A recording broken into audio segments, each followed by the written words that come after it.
enfrentando as oposições do caminho ou no caminho. Porque existem oposições que não estão apenas, elas não são oposições apenas do caminho, elas são oposições no caminho. Isso significa que você já está dentro dele. Porque existem situações que às vezes são adversidades que nos fazem, ainda está de uma maneira externa, está no caminho, mas existem outras que elas já estão inseridas dentro do processo no caminho. Você lembra lá da instrução da palavra de Deus que diz para as crianças que nós devemos fazer o que com as crianças? Ensina a criança no caminho que deve.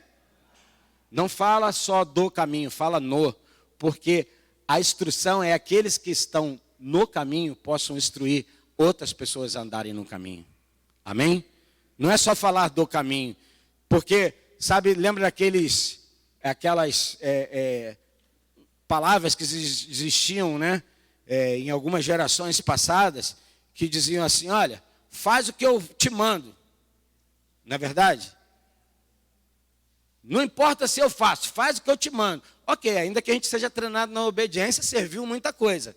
Porque hoje em dia essa geração não sabe nem obedecer. Mas o correto é, faz aquilo que eu te mando, porque eu sou o quê?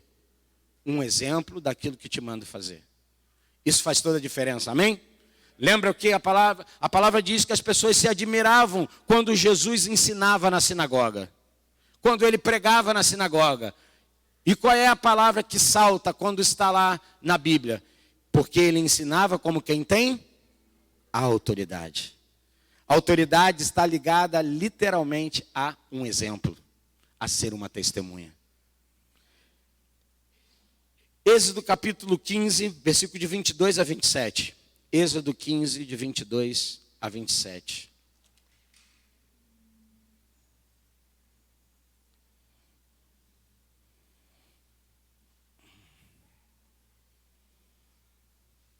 Enfrentando as oposições do caminho e no caminho. Abriram em Êxodo 15, 22, 27? Quantos abriram? Ou já estão tão acostumados a olhar ali no Data Show, Êxodo 15, 22, 27. Mas antes de ler Êxodo 15, 22, 27, eu queria dar um panorama para você. Porque se a gente vai falar sobre esse assunto, eu gosto de sempre, quando eu vou falar de um assunto na Bíblia, dar uma noção panorâmica do que a gente está falando. Porque se a gente pegar, como diz, se a gente pegar um texto fora de contexto, é perigoso. Nós precisamos saber de onde nós estamos vindo, para onde nós estamos indo. E aqui, esse texto de Êxodo capítulo 22, capítulo 15, de 22 a 27, ele vai demonstrar algo muito interessante. E eu gosto de ministrar de coisas que fazem parte da nossa vida, do nosso cotidiano. Porque senão a gente fica, às vezes, numa ideia muito, assim, romantizada, ou sei lá, isso era daquele tempo. Não, é para agora. Diga comigo, é para agora. Diga, é para a minha vida. É para os meus dias. Mas antes da gente entrar aqui, vamos ver aqui um pouquinho antes, no capítulo 15, no versículo 1. 15, 1. Esse texto vai falar sobre um cântico. Você já ouviu aquela expressão, aquele ditado que diz assim, quem canta os males, espanta. Eu acho que tem princípio bíblico dentro disso. Eu estava aqui, irmãos, enquanto nós estávamos adorando, amém? Você entendeu o que eu falei? Eu estava aqui enquanto nós estávamos. Porque quem estava adorando não era só a equipe de louvor, amém? Nós estávamos adorando como igreja. Para quem? Para o nosso Deus. E eu estava aqui, irmãos, nós precisamos aprender a aprofundar, ainda que seja nesses momentos, como igreja, aprofundar mais na adoração. Eu não gosto nem de abrir o olho. Sabe por quê? Você já escutou aquele ditado? Que, às vezes, quando você abre o olho, você vê o que você não quer. Primeiro que eu estou aqui na frente, normalmente, eu não consigo ver a maioria de vocês. Mas por que eu estou dizendo isso? Porque, em algumas ocasiões, às vezes a gente, num ambiente desse, a gente abre o olho, passa a fazer alguma coisa, e quando a gente, passa de volta, a gente percebe que existem pessoas. Eu não quero aqui colocar nada, vista essa carapuça, estou falando que existem pessoas que às vezes não percebem para quem que elas estão dando a sua adoração. E elas não conseguem se envolver num ambiente desse. Se você já é filho de Deus, você já conhece a presença do Pai, se a liberação dele está no nosso meio, por que que você às vezes resiste? Vergonha? Será que você vai se sentir, como diz, homem chora para dentro, Homem normalmente não gosta de demonstrar que está chorando, aí chora para dentro. Aí fica todo entupido, tá vendo? tô brincando. Mas, o que acontece, irmãos? Num ambiente desse, onde a liberação do Espírito Santo, e eu vou te dizer, quando nós entramos nessa atmosfera, gente, eu me sinto o ser mais privilegiado da face dessa terra. Eu acho que Deus é só para mim. Ser egoísta, nessa hora eu quero Ele só para mim. Meu Abba, eu quero Ele para mim, eu quero sentir o toque dEle, o amor dEle, a graça. Depois a gente tem que descer do monte, amém? Aí entra a nossa missão, amém? Mas na hora que tem que subir, irmão, suba. Amém, igreja? Uma das características desse ministério é um chamado para adoração. Amém? Não fomos chamados para cantar. Cantar a gente canta em um monte de lugar, faz karaokê, faz um monte de negócio, isso é cantar. Agora, quando nós somos chamados para adorar, vai além, obviamente, desse momento aqui, mas também está inserido esse momento. Amém? Uma liberação do Pai nessa manhã, sabe, me levando no colo dele, me aconchegando, me confortando, me consolando, me encorajando. Eu acredito que isso aconteceu com você também, amém? Glória a Deus. E aqui, eles vão dar um cântico. 15:1. Então entoou Moisés e os filhos de Israel este cântico ao Senhor e disseram, vou ler aqui. Cadê? Ao Senhor, dizendo, cantarei ao Senhor, porque gloriosamente triunfou, lançou no mar o cavalo e o seu cavaleiro. Vamos rápido. O Senhor é minha força e o meu cântico. Ele se tem tornado a minha salvação. Ele é o meu Deus, portanto louvarei. É o Deus de meu Pai, por isso o exaltarei. O Senhor é homem de guerra, Jeová é o seu nome. Lançou no mar os carros de Faraó e o seu exército. E os seus escolhidos, capitães, foram submersos no mar vermelho. Os abismos os cobriram, desceram as profundezas como pedra. A tua destra, ó Senhor, é gloriosa em poder, e a tua destra, ó Senhor, destroça o inimigo.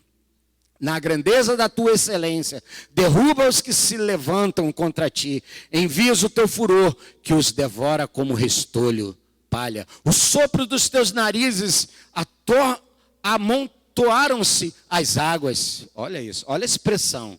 O sopro dos teus narizes amontoaram-se as águas. As correntes pararam como montão, os abismos coalharam-se no coração do mar. Significa que se levantou uma parede de água para que o povo passasse. 9. O inimigo dizia, perseguirei e alcançarei, repartirei os despojos deles, se satisfará o meu desejo. Dele se satisfará o meu desejo. Arrancarei a minha espada, a minha mão os destruirá. Sopraste com o teu vento e o mar os cobriu. Afundaram-se como chumbo em grandes águas. Quem entre os deuses é como tu, ó Senhor? E quem é como tu poderoso em santidade, admirável em louvores, operando maravilhas? Já se lembrou de alguma canção? Quem está ligado já se lembrou de alguma canção. Vamos lá. Estendestes a mão direita e a terra os estragou. Na tua beneficência guiastes o povo que remistes, na tua força o conduziste à tua santa habitação. Os povos ouviram e estremeceram, dores apoderaram-se dos habitantes da Filístia. Então os príncipes de Edom se pasmaram, dos poderes de Moabe apoderou-se um tremor. Eram reis poderosos. Derreteram-se todos os habitantes de Canaã. Sobre eles caiu medo e pavor, e pela grandeza do teu braço emudeceram como uma pedra, até que o teu povo passasse. Ó Senhor, até que passasse este povo que adquiriste. Acabou? Ainda tem mais. Tu os introduzirás e os plantarás no monte da tua herança, no lugar que tu, ó Senhor, aparelhaste para a tua habitação, no santuário, ó Senhor, que as tuas mãos estabeleceram. O Senhor reinará eterna e perpetuamente. Porque os cavalos de Faraó, com os seus carros e com os seus cavaleiros, entraram no mar, e o Senhor fez tornar as águas do mar sobre eles. Mas os filhos de Israel passaram em seco pelo meio do mar. Então Miriam, a profetisa, isso não tinha acontecido até então na história da Bíblia, na história contada, né? A profetisa Miriam, irmã de Arão, o sacerdote, tomou na mão um tamboril, e todas as mulheres saíram atrás dela com tamboris e com danças. E Miriam lhes respondia: cantai ao Senhor, porque gloriosamente triunfou, lançou no mar o cavalo com seu cavaleiro. Depois Moisés fez partir Israel do Mar Vermelho, e saíram para o deserto de Sur, caminhando 3 dias no deserto e não acharam água. Eu começo aqui.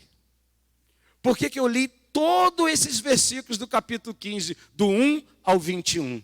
Porque você vai ver um acontecimento, que é a passagem do povo que sai do Egito, que passa pelo meio de um mar, amém? Que é, as águas são paradas para que o povo atravesse e os inimigos vêm atrás. Você conhece muito bem esse texto. E eles estavam enfurecidos, eles queriam acabar com o povo de Israel, destruir, aniquilar o povo. Eles estavam furiosos, amém? Porque o Senhor tinha mandado aquelas pragas, e lá no final, depois da praga do primogênito, o faraó então decidiu, né, que o povo fosse, entre aspas, a Bíblia diz que Deus o resistiu o tempo todo para um propósito. E dentro do propósito está agora o povo passando pelo meio do Mar Vermelho. E o povo está atravessando. Então Deus faz um impedimento para aqueles homens. As rodas dos carros deles começam a dar problema. Então eles não conseguem alcançar o povo de Israel. E a Bíblia diz: quando o último daquele povo, ele passou pelo mar. O último passou pelo mar. E os inimigos já vinham no meio do caminho. Deus então faz voltar a água e eles são submersos. Eles são destruídos pelas grandes águas que voltaram a correr. Então o povo agora está cantando. Moisés e o povo cantam. Sabe o que a gente estava fazendo nessa manhã? Cantando. Você canta. O cântico, né? Normalmente ele é uma expressão, né? Quando a Bíblia diz de louvor, é reconhecimento de quem Deus é. Adoração a gente diz para Ele, louvor a gente diz dele. Amém? Entende? É simples. Louvar é falar dele, adorar é falar com Ele. Amém? Nós não apenas falamos deles, nós cantamos para Ele. Nós sabemos que Ele recebe a nossa adoração. Amém? Ele interage conosco. Ele traz liberações para nós como povo. E o povo está aqui cantando, se alegrando, dizendo: foi isso que Deus fez. Deus destruiu os inimigos. Deus, sabe, aniquilou. Deus fez isso, Deus fez aquilo. E como nós... Quantas pessoas aqui têm testemunho do que Deus já fez? Não. Vou perguntar de novo, você não entendeu direito. Quantas pessoas tem aqui de coisas que Deus já fez na sua vida? Aleluia. Levanta a mão, o pé, levanta tudo. Porque Deus já fez tantas coisas e continua fazendo, o melhor de tudo. Amém? Ele não parou de fazer. Mas eu começo então o versículo 22, porque ele vai falar de um enfrentamento. Agora vem algumas oposições do caminho ou no caminho. Nós podemos observar do versículo 1 ao 21, essa grande celebração de louvor a Jeová, a Deus. Cânticos declarados pela vitória contra os inimigos egípcios. Agora no versículo 22, põe aqui para mim, eu já li, vou ler de novo. Depois Moisés fez partir Israel do Mar Vermelho. Eles passaram. Eles estão indo para onde? Para onde que eles estão indo? Para a terra prometida. Canaã, diga terra prometida. Deixa eu te dizer uma coisa, irmãos. Você já foi salvo, mas você tem um destino final. Amém? Qual é o destino final? Qual é? Sua Canaã celestial. Diga céu. Céu na terra. Os céus vão descer para a terra. Amém? Eu vou falar aqui de hermenêutica um pouquinho, né? Que é a interpretação de algumas questões, mas a Bíblia diz que vai chegar um tempo que os céus vão descer e Jesus vai reinar com o povo aqui 1000 anos. Você vai estar junto com esse povo? Ou você vai estar no sofrimento da grande tribulação? Deixa eu te dizer uma coisa. Versículo 22. Depois Moisés fez partir Israel do Mar Vermelho e saíram para o deserto de Sur. Diga Sur. Essa palavra aqui no original, ela tem o contexto, que ela fala sobre, né, Shur, que significa muro. Eu entendo que muro, ela sempre faz uma ideia de quê? Separação, proteção, barreira. É no lugar aonde existe, sabe, às vezes as grandes dificuldades que o Senhor quer se apresentar como um muro para nós. Lembra o que diz lá em... Aonde é que diz isso mesmo, gente? Em Oséias? Não. Que Ele mesmo será um grande muro de fogo ao nosso redor? Não, é no Antigo Testamento. Não sei se é Oséias. É Zacarias. Acho que é Zacarias 4, 5. Acho que é 5. Mas dá uma olhada aí para mim, irmãos. Vocês que podem consultar aí os como é que se diz? Como é que é a expressão que se usa? O pessoal da universidade aí.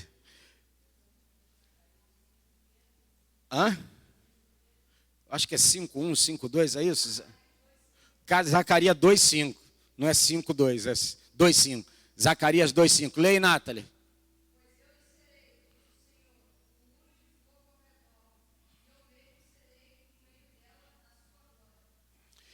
Olha o que Deus está dizendo. Porque os muros de Jerusalém, irmãos, tinham sido destruídos. O muro fala de proteção. Isso aqui é meu território. Você vai em qualquer lugar, existem territórios. Existe um marco zero em qualquer cidade. Não entre por aqui. Por que que nós somos cercados aqui por mar? Nós sabemos, não sei o quanto que é guardado, mas que deveria. Todos esses lugares de entrada, né, deveriam ser lugares muito bem guardados. Porque podem ser lugares invadidos pelos inimigos. E aí a Bíblia diz que Deus diz assim: eu mesmo serei um muro de fogo ao vosso redor.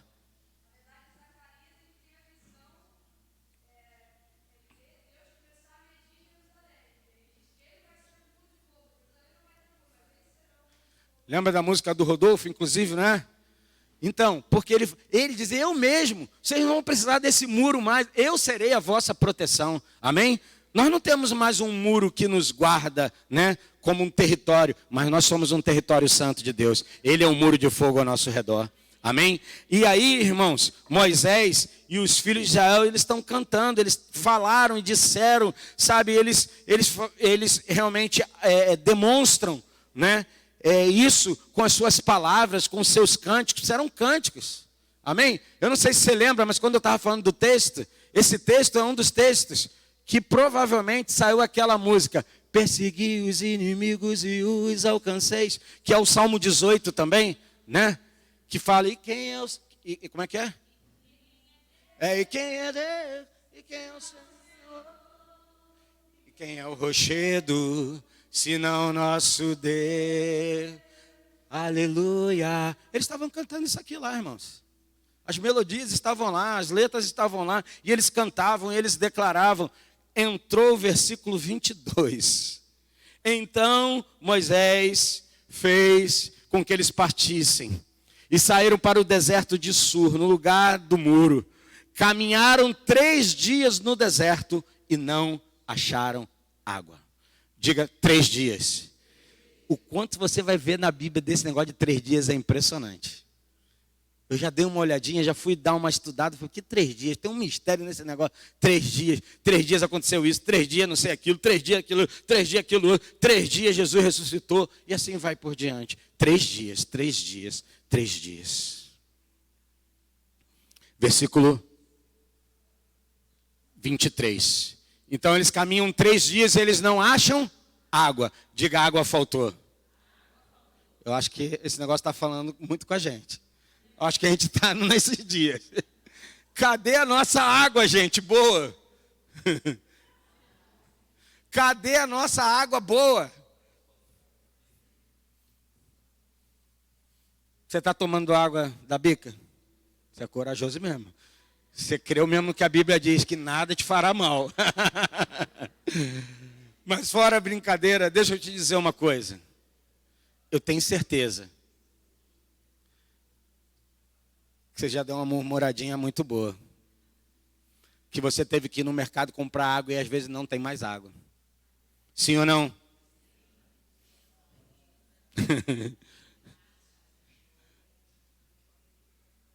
E a água aumentou? Não é verdade? A água sumiu. E é meio parecido com esse negócio aqui. Eles chegam depois de 3 dias. Olha o que eles passaram. Pelo meio do mar, eles viram acontecimentos absurdos. Nós precisamos ler a Bíblia imaginando, irmãos. A gente precisa ser meio Spielberg. Sabe, o cara faz filme, ganha dinheiro pra caramba, e a Bíblia está na nossa cara e a gente fica lá, passou no meio do mar. Irmão, veja uma parede de água. Tu já viu isso? Eu nunca vi, irmão, mas eu creio. Eu nunca vi uma parede de água parar de um lado, parar de outro, abrir um caminho para o povo passar. Você já imaginou? Que milagre é esse, irmãos?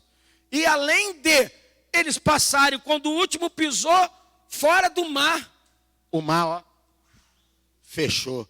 E a Bíblia diz que foi cavalo, cavaleiro, foi todos os inimigos, tudo, sabe? E aí, eu me lembro muito bem, porque o Mar Vermelho, muitas vezes, como em alguns outros lagos de Israel, são lagos pequenos. Em alguns momentos eles ficam cheios e as tempestades dos ventos fazem com que as águas se levantem.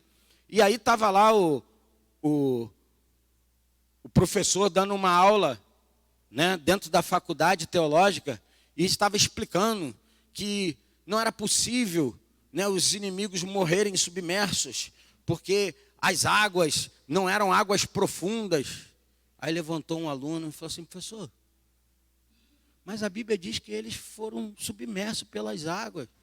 Mas não é muito bem assim, eu vou te dar uma aula. Ele falou, professor, eu quero dizer uma coisa para o senhor. Ainda que a água estivesse dando só aqui pelo tornozelozinho, Deus botou a fuça do cavalo, do cavaleiro, tudo lá e eles morreram afogados, professor. Às vezes as nossas teologias, sabe, vazias, sem uma revelação, podem ser um problema, irmãos. Por isso que a Bíblia diz que a letra mata, não é a palavra que mata. A Bíblia diz em Hebreus 4:12, a palavra de Deus é viva e eficaz. O que mata é a letra que não está, sabe, contida pela ação do Espírito, do mover do Espírito de Deus. E ali, irmãos, aconteceu esse fato. Mas eles acabam de sair rumo à terra da promessa, sabe?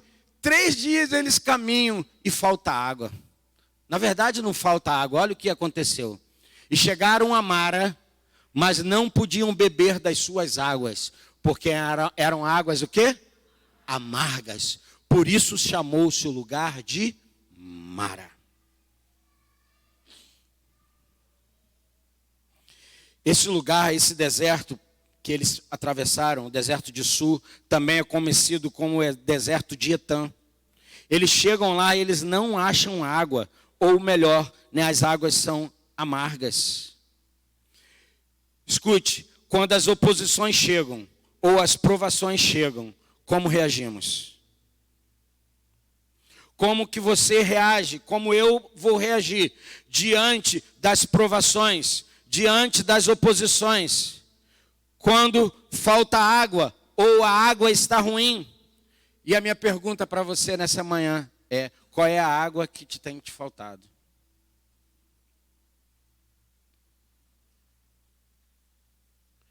Aquela mulher de João capítulo 4, ela queria tomar de uma água de um poço, sim ou não? Jesus diz para ela: eu sou a água. Você já entendeu o mistério de o que é água viva, irmãos? Diz assim, água viva. Às vezes a gente fica tentando inventar a roda, né? Sabe o que é água viva, irmãos? Água viva não é uma água parada. Por isso que Jesus diz, aqueles que creem em mim, o que a Bíblia diz? Do seu interior flui um rio. Sabe por quê? Aquilo que Deus faz nunca mais para. Por isso que até hoje Deus continua salvando. Até hoje Deus continua curando. Até hoje Deus continua libertando. Até hoje Deus continua. Amém? Ele é a água viva. A água que brota, a água que flui. Não é uma água parada. Água parada dá ruim.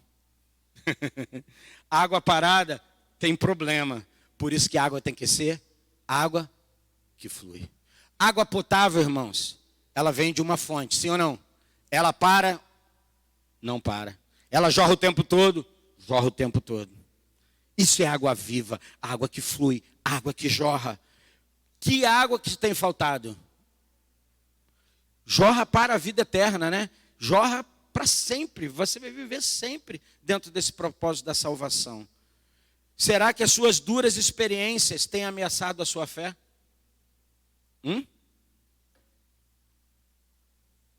E aí, tem uma resposta? Eu não. Ele tem? Será que as suas duras experiências têm ameaçado a sua fé, a minha fé? Olha o que diz o versículo 23. E chegaram a Mara, mas não podiam beber suas águas, porque eram águas o quê? Amargas. Por isso chamou-se lugar de Mara. Então eles chegaram agora num lugar que tinha água, mas eles não podiam beber, porque eram águas amargas. E a Bíblia diz, por isso chamou o seu nome de Mara. Mara, no hebraico, significa amargo. Poços e fontes de água salobra, são frequentes nas regiões desérticas. Essas águas amargas ficavam bem no caminho por onde o Senhor estava conduzindo Israel. Elas estavam no caminho do povo. Elas estavam, na direção do povo. Muitos de nós olhamos essas circunstâncias e ficamos pensando, já vem o diabo. Deixa eu te dizer uma coisa, nem tudo é o diabo. Deus muitas vezes tem nos levado a passar pelo processo de encontrar águas amargas. E que você não pode bebê-las, ainda que você esteja a caminho de 3 dias, cansado, com sede, e agora você depara com águas amargas. Águas de Mara. Ainda que sejam poços, ainda que jorre, são salobras, não são boas. Elas ficavam bem no caminho. Esse caminho, irmãos, representa as provações que o povo de Deus, que como povo de Deus, precisamos enfrentar. Esse caminho são as provações que às vezes nós temos que enfrentar. E eu vou te dizer, às vezes, dentro do processo, essas provações são didáticas. Elas não são punitivas. Diga comigo, as provações que Deus promove são didáticas, não são punitivas. Muitas pessoas olham e pensam, Deus é mau. A Bíblia diz que Deus não é mau, diz que Deus é bom. Em todo tempo Deus é bom. Eu fico com o que a palavra de Deus diz. Eu é que sou mau, os meus olhos são maus, a minha boca que é má. Deus é bom o tempo todo. E se tem alguma coisa que eu estou passando no processo da aprovação, Deus está didaticamente tentando promover algo para a minha vida que tem muito a ver com um processo que ele precisa acabar. Porque a Bíblia diz lá em Filipenses 1:6, se eu não me engano, a boa obra que ele começou, ele o quê? Completará. Até o dia de Cristo, até a volta de Jesus. Então Jesus continua trabalhando, irmão. O Pai continua trabalhando, o Espírito Santo trabalha bastante, que ele habita em nós. Amém? Versículo 24. Olha o que acontece. E o povo contra Moisés, dizendo que havemos de beber. O povo então vira para Moisés, o líder libertador, e diz, e agora, o que nós vamos beber? Murmuração. Diga murmuração. Talvez você pergunte, Sérgio, o que é murmuração? Ato de falar mal de algo ou de alguém. Significa maledicência. Às vezes nós, como povo de Deus, ficamos que nem aquela cultura dos 7 pecados capitais. Eu não faço isso, eu não faço aquilo, eu não faço aquilo outro. Mas a língua não cabe dentro da boca. Fala. Eu já falei isso aqui uma vez Deus me deu uma visão. Quando falava de contextos assim da língua, como diz lá em Tiago. É como um veneno de uma peçonha, de uma serpente. Deus me deu uma visão na hora. Sabe, enquanto falava, saiu uma serpente. Sabe a língua? Você já viu de algumas serpentes que ela... Eu falei, Jesus de Nazaré, ajuda-nos, Senhor. A Bíblia diz que o varão perfeito é aquele que domina a sua boca, a sua língua. Davi diz, Senhor, coloca um anjo na guarda da minha boca. Amém, irmãos? Eles, depois de 3 dias, sabe, andando, chegam a um lugar chamado mar, onde as águas estão amargas, salobas, estão ruins. E eles começam a dizer para Moisés, que havemos de beber, as águas são amargas, murmurando. Pergunto eu a você, a lembrança da vitória dos israelitas foi extremamente breve e de pouca duração. As declarações personalizadas e cânticos de louvor ao Senhor que foram entoados 3 dias antes, se apagou. Desapareceu no ar. Será que parece com a gente? Numa reunião a gente canta, celebra. Uau! Deus de vitória, poderoso. Entra segunda-feira. Encontramos com a água amarga. E lascamos a língua para falar. Do fulano, do ciclano, do pai, da mãe, do tio. Sentenciamos a nós mesmos. Somos nossos próprios advogados de acusação. Sim ou não? Por isso Romanos capítulo 8 diz, nenhuma condenação há para os que estão em Cristo Jesus. É lindo falar isso, meu irmão, mas nós somos responsáveis pelo que falamos. Deus tem compromisso com a palavra. A Bíblia diz que nós seremos julgados. Diga, julgados. Pelo que falamos. Então se liga, mano. Se liga, mano. Estou falando para nós. Amém? Cada um de nós. Eu, você e eu. E assim vai.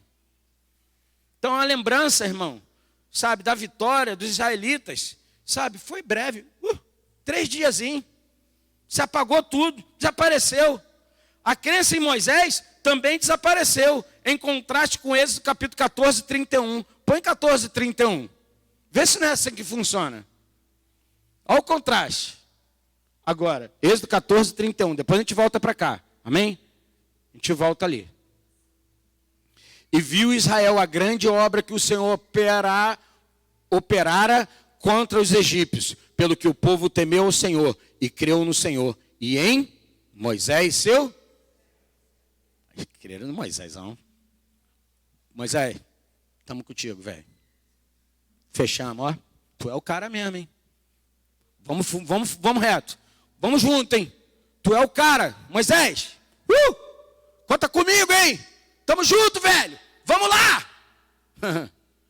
3 diazinhos andando. Quando eles deparam cheio de sede, que água que está faltando? Qual é a sede que esses caras têm? Qual é a sede que você tem que te faz murmurar? Qual é a sede que eu tenho que me faz murmurar tantas vezes? Porque quando a gente depara com as águas amargas, salobas, que não dá para beber, a gente começa a... Foi isso que eles fizeram. Moisés também desapareceu.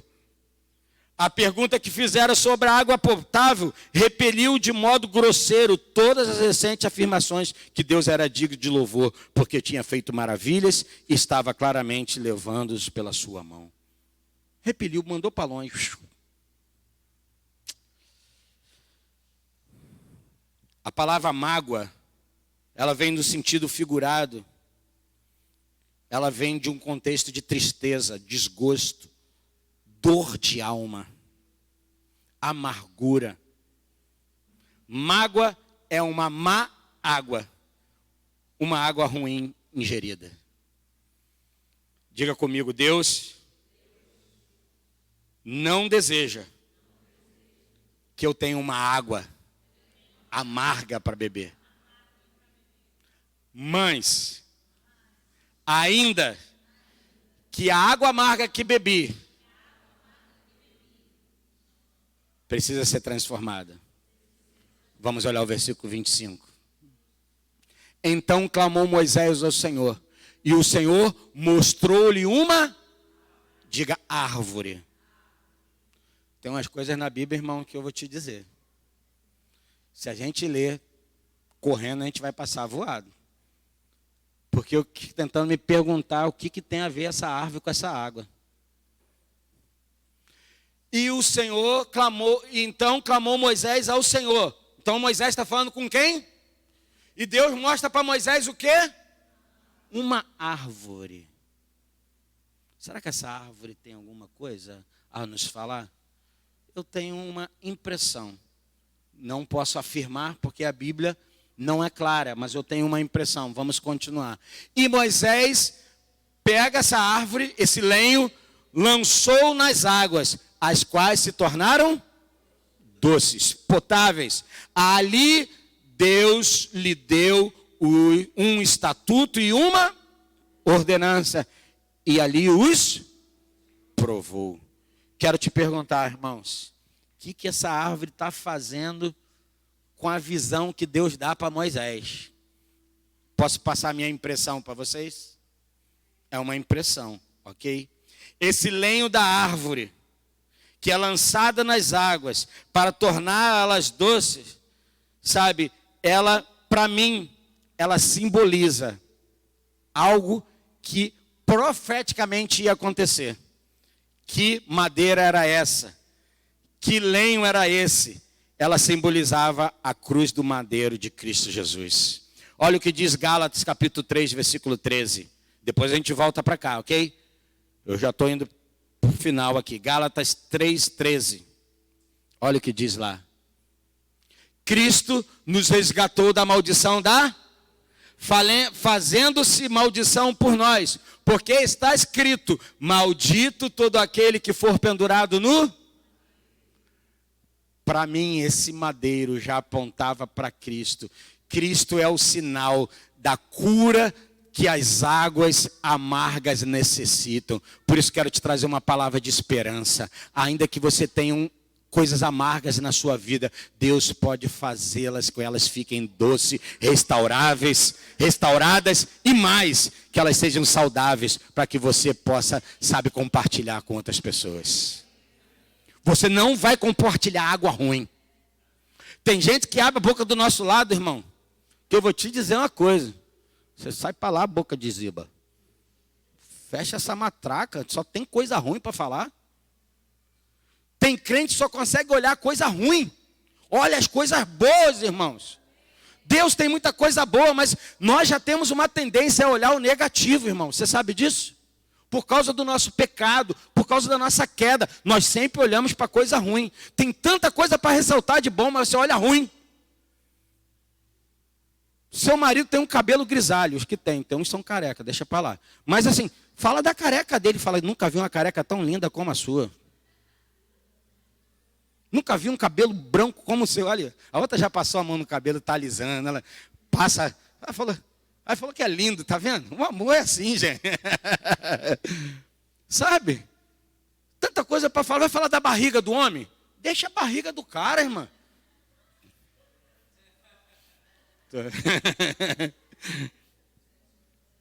Isso aí foi autopreservação, né? Mas assim. Deixa eu dizer uma coisa para ti. Sabe, parece brincadeira, mas, sabe, irmãos, vamos exaltar as coisas boas no seu cônjuge. Amém? Se a gente perguntar lá, trabalho, né, dos casais lá no Resgate A2, 5 qualidades, aí fica a gente, não sei, mas ele é ruim disso, ele é ruim daquilo, ruim. Meu Deus do céu, para de olhar o negativo, olha as coisas boas que ele tem. É isso que vai te encorajar, é isso que vai te animar, irmãos. Amém? Olha as coisas boas que ele tem, não as coisas que ele tem de ruim. Olha as coisas boas que ela tem, irmão, não as coisas ruins. Amém? Então Moisés clama ao Senhor, o Senhor lhe mostra um lenho, uma árvore. Ele lança, sabe, essa árvore nas águas, e as águas se tornam doces. E ali Deus lhe dá estatutos e uma ordenança. Olha o que a Bíblia diz, e ali os provou. Eu entendo que pelo fato de não haver nenhuma árvore conhecida que poderia tornar naturalmente a água insípida em água potável, o presente acontecimento é Deus demonstrando a sua boa vontade e habilidade em cuidar do seu povo num ambiente hostil. Diga, Deus cuida do seu povo, ainda que esse ambiente seja hostil. Eu vou te dizer, irmãos, eu não sei como você está pensando. Se eu olhar o negativo, eu não sei como é que a gente vai atravessar 2020, 2021, 2023, 2021. Porque o ambiente onde a gente vive está hostil. Se alguém pensa diferente do outro, o outro já quer matar. O outro vai roubar o outro, o cara entrega tudo, o cara dá um tiro. Águas amargas. Pessoas amargas. E eu pergunto para você, e eu e você temos água doce para dar a esse povo? Ou quando eles vêm com a amargura deles, nós juntamos a nossa amargura e fica um marão, uma mara grande, uma amargura grande. Ou a gente tem algo para dar a essas pessoas? Um ambiente hostil, mas Deus mostra a sua bondade e habilidade em cuidar de nós, mesmo num ambiente hostil desse. Ele mesmo diz, eu vos envio como ovelhas para o meio de... Só Ele pode cuidar das suas ovelhas no meio dos lobos. E Ele cuida. Ele cuida, Ele cuida, Ele cuida, Ele cuida. Você se sentir desamparado, eu quero te dar uma ideia, um toque, meu irmão. Você não está desamparado. O bom pastor, ele cuida de você. O sacerdote viu o cara arrebentado, passou longe. O levita viu o cara arrebentado, passou longe. Mas Jesus passa perto. Jesus é o bom pastor que cuida de mim e de você. Se você como ovelha está ferido, se você como ovelha está machucado, está, sabe, arrebentado, Jesus cuida de você.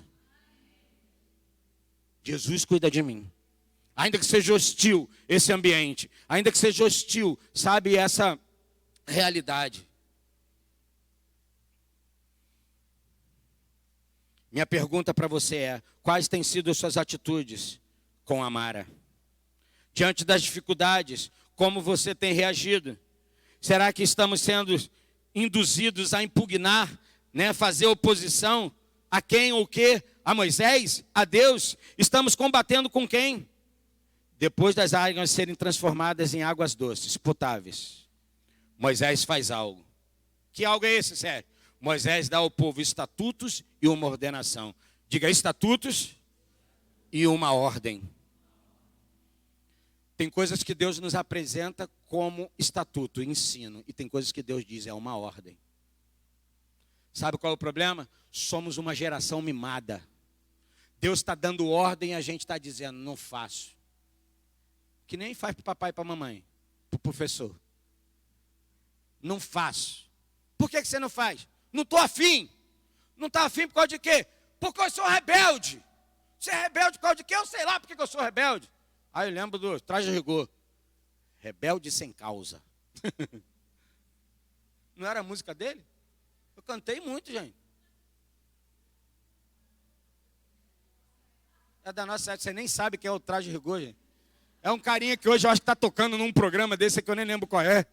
Não sei. D2? De noite. D2 é outro cara que está precisando se converter.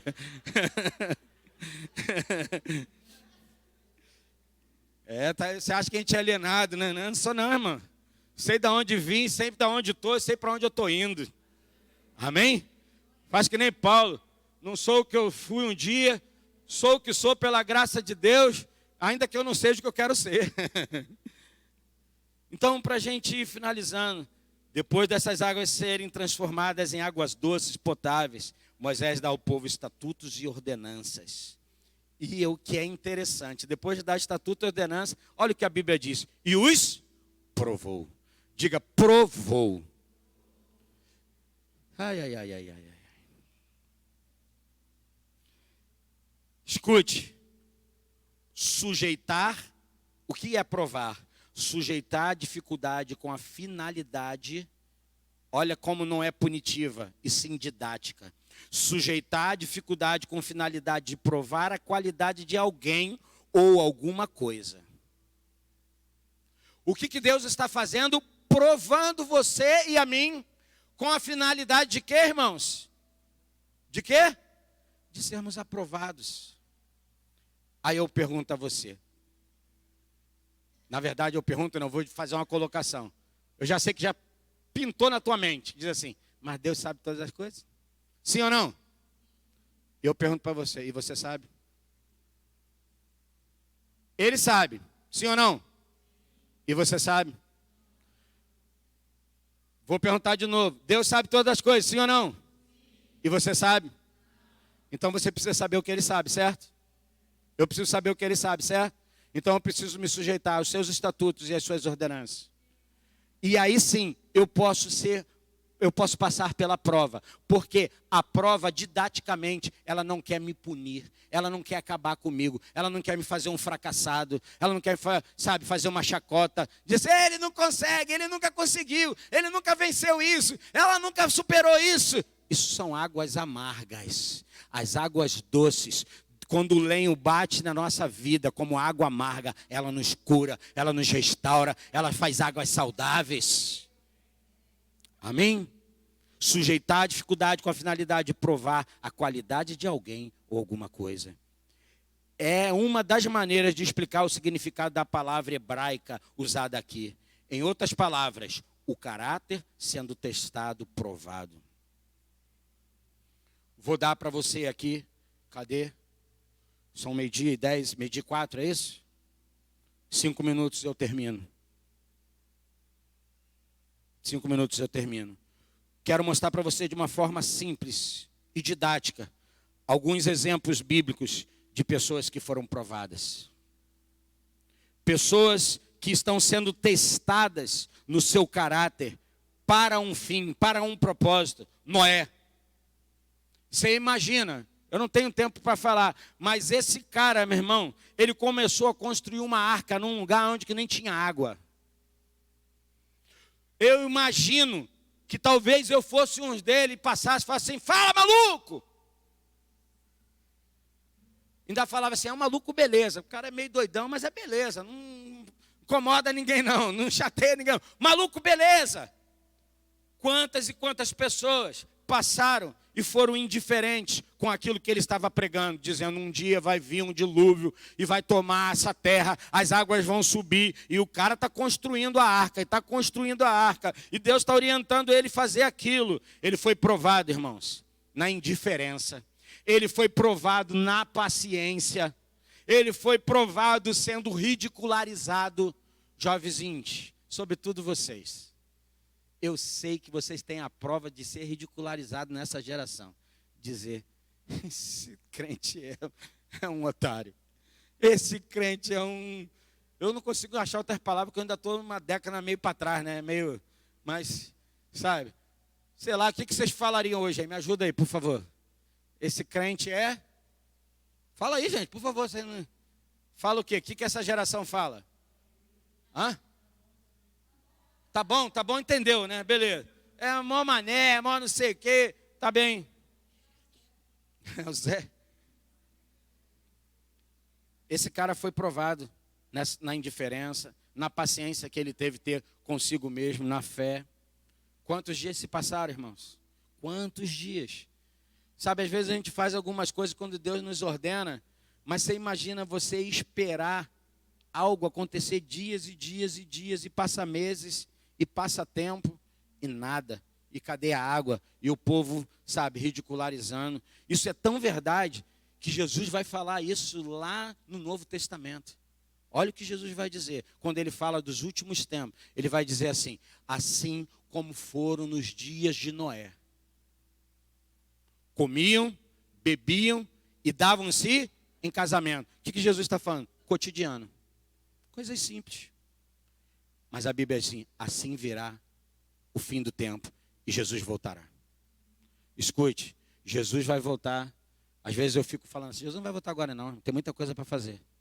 Mas escute, a Bíblia nos orienta. Capítulo 24, 25 de Mateus. Lembra lá das virgens? 5 prudentes prepararam o seu óleo. Quando o noivo chegou, 5 nécias não estavam prontas. E o noivo chamou elas para o banquete. E elas saíram correndo para buscar óleo. Pediram para as outras: me dá o teu óleo. Eu falei assim: não posso, senão eu vou ficar sem. Quando elas voltam, a porta estava fechada. E só estavam as 5 virgens prudentes e o noivo. Isso demonstra para nós, irmãos. Jesus vai voltar numa hora que nem, a Bíblia diz que ninguém sabe, nem o Filho do Homem sabe. Amém? Mas vai ser claro, ele vai aparecer e todos verão. Só que ali já é a hora do acerto de conta, irmãos. Eu posso dizer o seguinte: eu tenho um desejo muito grande que todos possam se salvar. Mas o meu desejo não é maior do que o dele. Você acha que o meu desejo é maior do que o dele? A minha garra é maior do que a dele. A minha paixão é maior do que a dele, não é. Jesus quer salvar todos, mas nem todos serão salvos. Escolhas, irmão, decisão. Ao lado de Jesus, 2 ladrões. Os dois começaram a dizer: quem você faz? Junto com os soldados romanos. Vai, se tu és Deus mesmo, sai daí. Salva-te a ti mesmo. E brincavam. Só que a Bíblia vai nos mostrar que em um determinado momento, um deles cai na real e tem um arrependimento. E a Bíblia diz que esse homem está no paraíso. Ele está debaixo da graça de Jesus. Escolha a decisão. E a outro, como disse o Max Lucado, não cabia um argumentozinho melhor não. Rapaz, já que o outro se salvou, se toca aí, mané. Pô, se liga, cara. Pô. Escolhas, irmãos. Moisés. A escola de Moisés foi o deserto. Lugar da aprovação do caráter. Didaticamente. Que significa que tem por fim instruir e ensinar. Deus estava trabalhando com ele. Com ele que é em Moisés, sobre autossuficiência. Moisés, você vai se lembrar que ele foi criado como filha do filho do faraó. Desculpa. Com a filha do faraó. Sabe, capacitado, bem formado, bem instruído. Moisés era um cara autossuficiente. Orgulhoso. Independente. O deserto foi a escola de Moisés. Eu não tenho tempo para a gente aprofundar mais. Abraão. Antes. Josué. Josué é o povo. Aonde que eles foram provados? Na obstinação. Na incredulidade. Na obediência. Provados na fé. Provado com os inimigos. Provados. Estavam lá os gigantes. Provados. Abraão. Provado com o que tinha de mais precioso. O que é que Abraão tinha de mais precioso, irmãos? Fale alto. O que é que Abraão tinha de mais precioso? Era? Como? Como? Mais ou menos. O que Abraão tinha de mais precioso não era só Isaac. Sabe o que Abraão tinha de mais precioso? Ele mesmo. Que, Sérgio? Ele mesmo. Porque antes de Deus desejar Isaac, Deus desejava Abraão. O que tinha de mais precioso era o coração de Abraão. E Deus manda ele fazer isso, isso e isso. E ele pega o menino, sobe com o rapaz, e leva a lenha, leva o fogo, leva o cutelo, o facão, põe tudo lá, prepara tudo, amarra o menino, pega o facão, e ele, levanta o facão, e ele vai, irmão, mandar o facão no menino. E o anjo grita do céu: para, Abraão, já sei do que tu és capaz. Diga capaz. Escute, nós só saberemos do que nós somos capazes quando nós fomos provados ao extremo.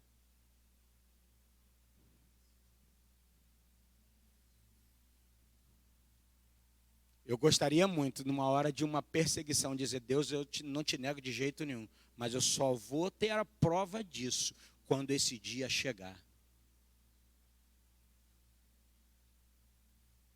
O que Deus tinha de mais precioso, além de Isaac, era o próprio coração de Abraão.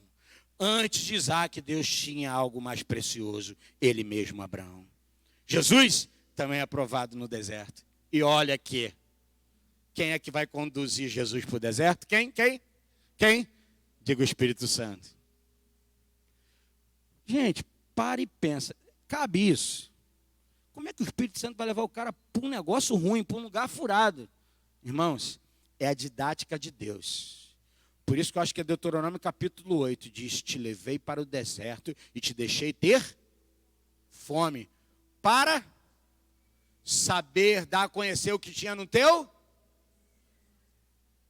É aí que chega a hora. E aí Jesus pode dizer, na hora da fome, Satanás tentando ele, diz: transforma essa pedra em pães. O que Jesus diz? Deuteronômio capítulo 8, nem só de pão viverá o homem, mas de toda a palavra que procede da boca de Deus. Vê quanto faz diferença? A diferença se faz na hora do aperto, onde nosso caráter está sendo provado, onde tantas vezes estamos sendo humilhados, ridicularizados, dizendo: isso é a coisa mais cafona que eu já vi na vida, é ser crente. Apesar que crente nos nossos dias não é tão ruim, não. Já teve tempo mais ruim. É verdade ou não é? Quando eu olhava os crentes que falavam que o que eles usavam debaixo não era desodorante, era a Bíblia, que a Bíblia era o desodorante do crente, né? E aí vinha essas brincadeiras todas, aí falava: crente. Hoje o nego diz que tem uns crentes gente boa. É gente boa, mas não transforma nada. Não muda a amargura das pessoas, é gente boa, mas não tem palavra de vida, não tem água de vida, não tem poder para liberar sobre a vida das pessoas. Não é isso que Deus tem para nós, irmão, para essa igreja, para essa comunidade de fé. Amém?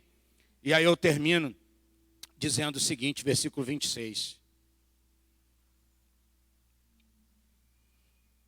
Não saberemos, antes do 26. Não saberemos do que somos capazes até que sejamos provados e exigidos. Vou repetir. Não saberemos do que somos capazes até que sejamos provados e exigidos. Por isso você vai entender Abraão, Moisés, Josué, Noé e tantos outros, poderiam dizer, Paulo. Versículo 26. Dizendo: se ouvires atentamente a voz do Senhor teu Deus, é condicional, sim ou não? Se ouvires, e fizeres o que é reto diante dos seus olhos, e inclinares os teus ouvidos aos seus mandamentos, e guardares todos os seus estatutos, sobre ti não virão nenhuma das enfermidades que enviei sobre os egípcios, porque eu sou o Senhor que te sara. O que Deus está dizendo? É uma promessa específica para Israel. Tem um contexto aqui, amém? Mas nós somos Israel de Deus. Mas aqui é um contexto, não vai vir a praga que veio para os egípcios, não virá sobre o povo. Porque eu sou o teu Deus, eu sou aquele que te sara. Diga comigo, Jeová Rafá, ou Yavé Rafá, né? Javé Rafá significa curar, tornar saudável. Escuta, obediência à instrução e orientação divinas, obviamente trarão cura. Não há consequência de pragas como aquelas que afligiram o Egito. Porque aí para o povo, se você for obediente, essas pragas não virão sobre ti. E eu termino com o versículo 27. Então, tem algumas versões que diz assim, né? Então, essa daí, ó. Então vieram a Elim, diga Elim. O que é Elim? Pergunta para mim, o que é Elim? Diga ramos. Ali eles chegaram em Elim, no lugar de ramos, e havia ali 12 fontes de água e 70 palmeiras. Eles estão no processo, eles passam por Mara, pelas águas amargas. Deus cura as águas, torna elas saudáveis, mas eles continuam caminhando, e eles saem agora de Mara, e eles vão chegar em Elim, no lugar onde existe 12 fontes de água e 70 palmeiras. E ali se acamparam junto das águas. O próximo ponto de parada foi Elim. Diga comigo, a minha próxima parada vai ser em Elim. Esse lugar, irmãos, escute, dispunha de abundante suprimento de água. Deus o guiara e de fato os guiou pelo caminho certo. Não existe caminho errado. Deus não errou a rota da tua vida. Esse percalço, isso faz parte da didática de Deus na minha vida e na sua vida. Amém? Ainda que você tenha errado, falhado, Deus pode curar as águas amargas. Amém? Mas o próximo ponto de parada é o lugar de Elim. As provações de Mara, o amargo, são um contrapor, né? É um estágio para as fontes de Elim, que são 12 fontes de água e 70 palmeiras. Mara simboliza a descrença e a murmuração, a atitude típica de pessoas que não confiam em Deus. Elim realça a provisão abundante de Deus. Fique de pé e diga comigo, é tempo de transformação